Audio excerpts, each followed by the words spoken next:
Hi everyone, it's China. Welcome and welcome back to my channel. It has been quite some time since I have uploaded a video. So since it's planner launch season, I thought it would be a good time to come back and give an update on how I've been planning and what planners I've been using for this year. Share my thoughts about how my relationship with planning has changed, give a little life update, and also talk about some plans for 2026. So we'll start with an update first, and I'll be doing like some really quick flip throughs so that you can get some ideas of how I've been using these planners. And since Hobonichi has launched and Sterling Ink just started their pre-orders, maybe you can get some ideas of how you like to use your planners, and it could help you pick your planner for 2026 since that is what we're doing already. So I'm going to link some videos below. I think the last video I posted was in February, which is a setup of my Sterling Ink planner that I use for the beginning of the year. But essentially what happened is that I had pre-ordered at the beginning or the end of 2024 my planner for this year, which was an Aura Estelle A5 complete weekly vertical. I realized that that didn't work for me. The size was a little too large, and I'll link that video below. I won't get into all the details, but I ended up purchasing this Sterling Ink B6 Slim in the vertical. And then I also purchased the Hemlock and Oak A5 minimal planner just to see which one I would like. And at the end of January, I ended up selecting and setting up this Sterling Ink common planner here. So I did use this for, let's see, most of January. I'll do a little flip through of the weeklies. I was using the monthlies as sort of a daily highlight, which I did like, and then I was using the quarterly as my future planning or my monthly. And I love the way that this look, but I actually needed my monthly. With this, I could only really put one event on a day, and my schedule got really busy, but I did love how these monthlies had started to look out. I was doing a little bit of doodling in here, and this is actually the first time I'm looking at this in quite some time. I love the way that looked, but I need to use my monthlies functionally. And then I was using the weeklies. So just a quick flip through the weeklies. I was tracking my steps for the day, any appointments, and some to-do lists. And as you can see, I used this for all of January and all of February, and then I got to the first week of March and kind of slowed down. And then as far as these extra pages in the back, they were a combination of some journaling and some dailies sometimes. I was doing some weekly resets and reflections. And I think when it came to this book, a few things that I realized is that this slim was a little too slim for me. I love to write to-do lists, and I could only really put like 2 words at a time, and I wanted to write out more fleshed out to-do list. And I didn't need all of these pages. This is the full common planner, and it has a page essentially for every day, and I felt like I needed to use it every day. And you know how it goes, you miss one day and then everything gets off track. So since I already had a planner, I just hopped into this Hemlock and Oak. I've been trying to be more mindful with my spending and how I think about planning, and I just needed a planner, and I already had one. So I didn't order another planner. I just hopped right into this one, I want to say at the end of March. And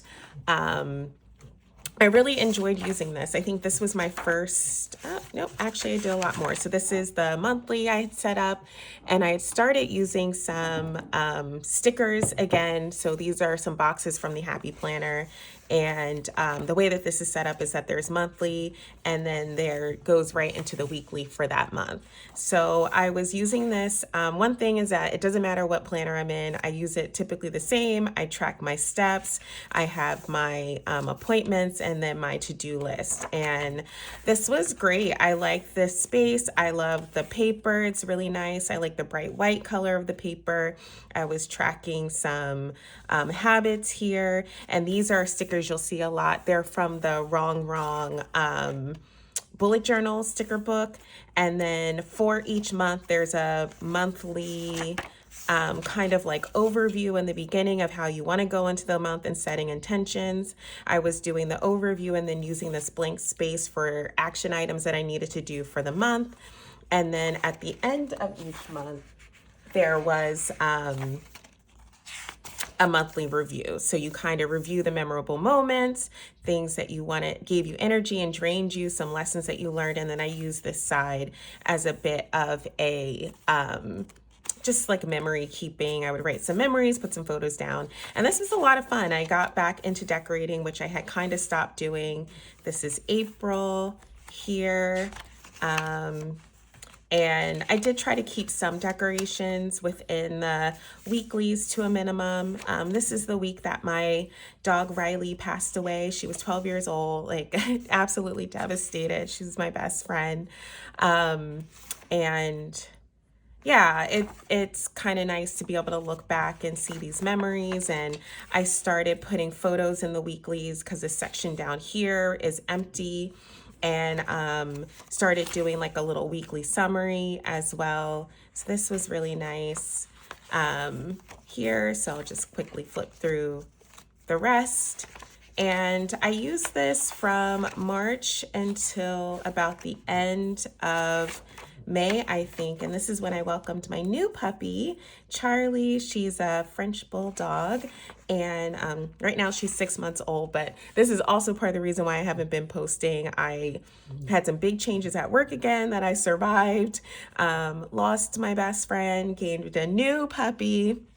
It was just a lot. Anyone who's raised a puppy, like, ooh, it's a lot of work. So I think I set up June, and I used a few weeklies in this, and then I don't know, I didn't enjoy the size anymore.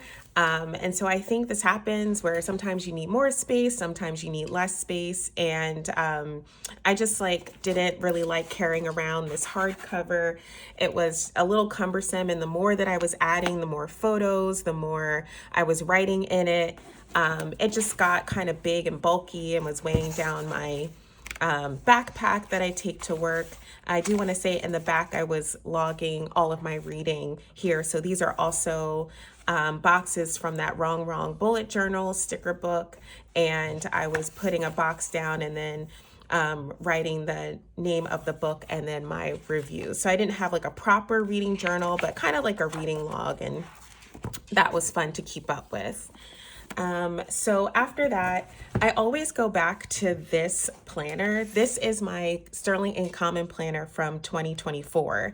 And anytime that I'm a little confused and I don't know what to do as far as my planning is concerned, I always just hop back in this. I never finished this planner, so there's a ton of extra weeks that I didn't use, and I'll just find the week from 2024 that corresponds to the week that I'm in 2025, and I'll fill that out and I'll just use this. And this is how I realized that this is probably my comfy spot, is this size. It's a B6. It gives me a little bit more room than the B6 Slim, and I like the simplicity of the Common planner. And one thing that I learned from the from the Hemlock and Oak planner is that I understand why people want to group the monthlies together, because when I was planning for my months, I would have to keep going back and forth in the Hemlock and Oak between, let's say, March and April. I would have all those weeks in between, versus when all the months are together, what if I want to go from one month to the next, it's like back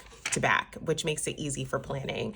And that's probably just because my schedule picked up. I was teaching over the summer, dealing with puppy things, new additions to my actual family, and navigating some other things as well in life. And I just needed something that was allowing me to plan and gave me a little bit more flexibility, as far as what I wanted to use the sidebars with the Hemlock and Oak. And I don't know if they're doing this for 2024 either, but this is like a dedicated task list. So it has these check marks down the side, and then your timeline goes from 6 to 10, and this is all blank. And you can extend the timeline if you want, but I felt like this was like a little bit more structured, and I wanted something less structured that I could make my own. So I went back into this planner, and I actually ended up cutting out that after a week in this planner, I was like, okay, I'm just gonna buy a B6 sterling ink. So I switched in July, which was perfect because that's when the half year starts for their half year book. And I just purchased the July through the end of the year through December half year book, and it worked nicely for me. So I'll show my first week that I did, and this is actually the page from this book. So I planned in this book, and then I cut out the pages and pasted it in here. And for now, this is bringing me a lot of joy. I'll flip through how I'm using it really quickly. So I didn't do like a really big setup, which I'm thinking is probably the reason why some of my planners don't work in the beginning of the year. I come up with these really big plans of how I want to use it, and then I don't know, the first page doesn't come out the way that I want it, and then I like throw it out the window. So I think moving forward, and probably for next year, I'm going to take a more lax approach. I just need my planner to be a planner, and I'll chat about that in a little bit. But this page, I used to do like a really big kind of like vision board. I didn't have time for that. So what I've been doing is just collecting memories and printing them out with my Canon Ivy and pasting these here. And I didn't expect it to be as fun as it is, but it really is. Like, I'm making a collage, and I think it'll be nice to look at the end of the year. For my goals, I didn't do anything crazy. I just made some different categories and some things that I wanted to do. I'm trying to be a little bit lax. Life has been crazy the last couple of years, and it doesn't matter what plans I have. Life takes over, and we just have to adjust. So I try to be as flexible as possible. I would love to do these things, but if I don't, that's okay, as long as I'm happy and healthy and everyone in my life is taken care of. Those are my main priorities. These are the quarterly sheets, and I've just been making a looking forward to list and a wish list, and then using this for future planning of things that I want to get done that month that I then can transfer into the monthlies. And then here, I still don't know what I'm doing. I was doing like one memory a day, or like a gratitude list a day. And then I was, then in August, I was trying to track taking medication and some other things, and I'm just not forcing myself to use it. It's totally fine if it's blank. For October, I'm just going to keep doing the same thing of things that I know as I think of them now, things that I want to do October, November, and December. I'll write them here. The monthlies I've gone back to using as traditional monthlies. So this is July and August, and I'm in September now. I started to add a little bit more decoration back. And yeah, it's just, I have appointments, it keeps me organized. And then as far as the weeklies are concerned, again, no matter where I plan in, what book I plan in, my planning is pretty consistent. To-do lists, meetings, tracking my steps, task, and habits. And I started putting the temperature for the day up at the top. I've since stopped doing that. I might bring it back, but that's what I like about this planner, is the flexibility of how blank the pages are. If I want to add the temperature, I can. If I want to leave it out, I don't have to put it there. And this is the current week that I'm on, and I've started adding some more decorations back. Keep using, I love these stickers from the Wrong bullet journal book. They just add like a nice touch with like not too much color. And then I pick a highlighter color of the week that I use to highlight and just add some pop of color to the pages. And then in the back, I am just trying not to be too rigid about anything. I take therapy notes. What I have been doing are these weekly recaps. I was journaling in a little bit here. And I just try not to set like a particular thing that I need to do in here. I'm collecting memories. If I want to journal, I journal. If I don't, I don't. There's some to-do list in here. I am going to start tracking the rest of my reading for the year here. And then this is the current week of my weekly recap. As things happen, I record them here. So yeah, this is what I'm currently working with as far as planners are concerned. I try to let go of all of the things that I felt like I needed to be doing in the planner. I know for myself, my planning has kind of gotten out of hand. It's very deviated from just making sure that I get my plans done and accomplishing goals and assignments that I need to, which also has me thinking about how I want to use this channel moving forward. And it's part of the reason why I haven't posted in a while is because when I first started this channel, I was decorative planning and a happy planner. So I felt like what I had to offer was my creativity as far as like putting stickers down on a piece of paper. And now I don't plan that way anymore. I'm really just focused on organizing my brain and expressing myself and memory keeping. So I'm trying to think of ways to come back to this channel and I guess maybe share certain techniques that help keep me organized and doing some plan with me's through the week, because my spreads during the week are like nothing in the beginning. I just write my task and my habits and my appointments, but it really comes to life and becomes a full spread as the weeks go on. So I'm trying to figure out how to put that together. If there's anything that you feel like you might be interested in as you've seen my flip throughs, let me know in the comments below. And lastly, thoughts for 2026. So in my first video this year, I said that pre-orders don't work for me and I wouldn't do one, but I think it's very clear to me now that the B6 Sterling Ink Common Planner is what works best for me right now. So pre-orders started yesterday and I did go ahead and I ordered this planner, the compact, in size B6 in the color linen. I think that will work perfect for me. It has enough note pages for me to do these weekly wrap-ups that I enjoyed doing. It gives me the monthlies and the weeklies, and it's not as bulky and gives me that obligation that I feel like I had with this, where I needed to write every day. Those are my plans. Let me know if you've started thinking about your plans for 2026. We have a little visitor here, Charlie. She's 6 months old and she's just such a cutie, loving little planner buddy here. She says hi.